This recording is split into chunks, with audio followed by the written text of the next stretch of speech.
This week for Batman Month, we took on a scene that you guys have been requesting for a long time, and that's Joker's pencil trick. So here's a look at how he did it.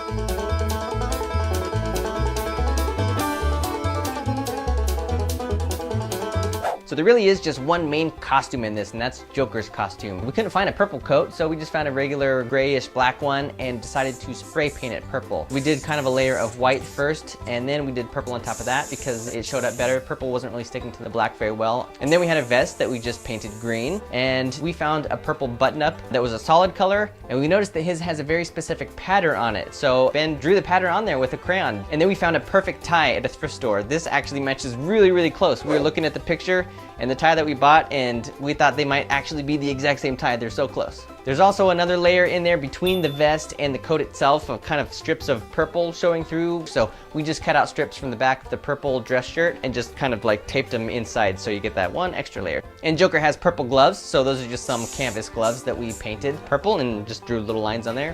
This is a normal brown wig that we've used a handful of times, but I'm going to attempt to make it kind of stringy and gross and painted green. These plastic wigs don't really get wet, and so I was trying to put hairspray on it and get it to be more like stringy and wet looking, but it just doesn't work for some reason. So I ended up spraying it with some spray adhesive and really like kind of matting it down and trying to make it stringy and just kind of chopping away at it, and just lightly spray painted some green spray paint on it. So once you got all the pieces in there and the green paint, it looked more Jokery. You look like Jack White.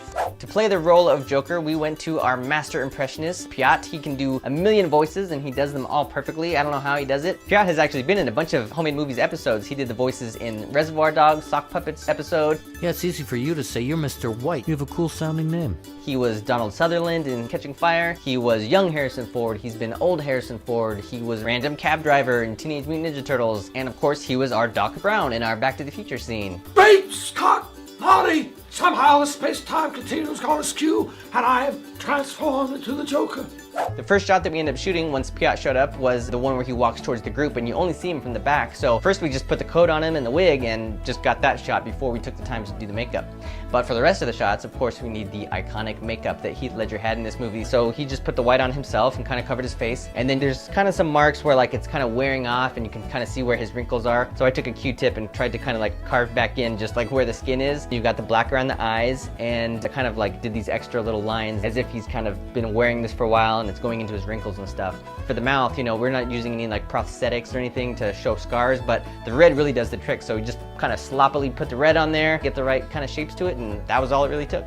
For all of the other thugs that are here having this meeting before Joker shows up, we just kind of invited some friends over and just told them to wear a suit. And we also have some miscellaneous leather jackets and different ties and things, so we kind of just swapped those around. We even made a little pink pocket square for the main guy who does the talking. And these guys also have some pretty awesome cardboard watches, if you look really close. Some gold watches made of pure cardboard, really expensive.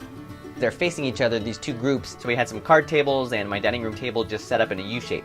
And we kind of mix and matched who was where. So when we're facing one way, we're all kind of filling it in, making it look like a lot of people. And then when we're facing the other way, some of us switched outfits and stood in the background and played different people. So it looks like more people than it really was. Except for the big shot where Joker walks in, then you can kind of see how few people we really had. If you look close in the background, we also decorated my living room with some kitchen utensils and some kitchen items because they're supposed to be having this meeting in some kind of industrial-sized kitchen. So you can see it really good when Joker walks in for the first time. Over to his left, there's some kitchen items in the dark there. One cool homemade trick that we did was they're all sitting there talking to a guy on the TV monitor there, and it's like a live feed that they're talking to him, but we noticed that he doesn't move at all in this scene, so we just took a still picture. This is our friend Yasu, who just played Shredder in our Teenage Mutant Ninja Turtles trailer, and I just had him send me a still picture of his face, and I printed it really big and made a little cardboard TV, so that's sitting there where all the guys are kind of gathered around. So Yasu was staring at us all day, even though he wasn't here.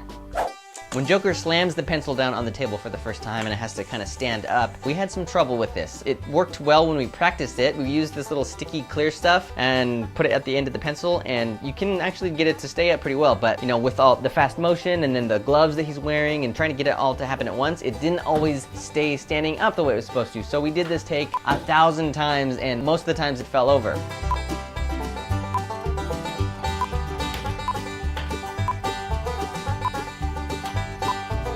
But some of the times it would stand up, but then maybe the timing was off on the other people. So getting everything to happen exactly at the right time, and of course matching it up with the original, was a huge challenge. So we finally got one where all the pieces fell into place at the right moment and it looked awesome. Yes, Perfect. That's it. Yes, yeah. All right.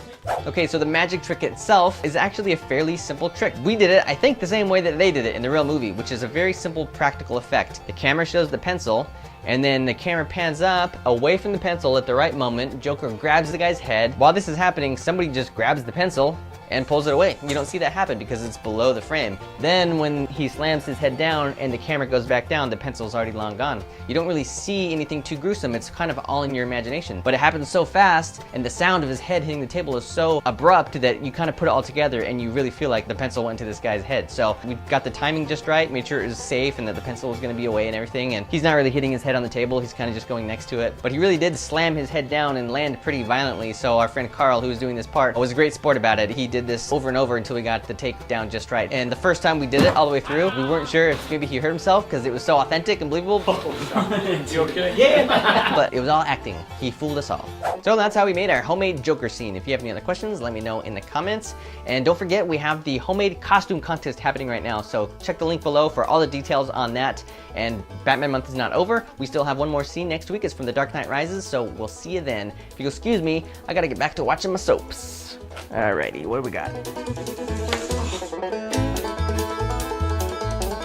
Hey, Batman. You know what I think? I think you're full of crap. You good? That's how you make a black shirt white. Why don't you guys just get a white shirt? Yeah. We just sort of grab whatever we have around and make it work, you know? Wait, it's not a real goatee? Yes, it is. How come? Oh, I can't change the channel. Give me a reason. It's not time. It's not time. It's not time. I'm so scared. I would like some Mongolian beef, chicken chow mein. Racist behind the scenes. Yeah.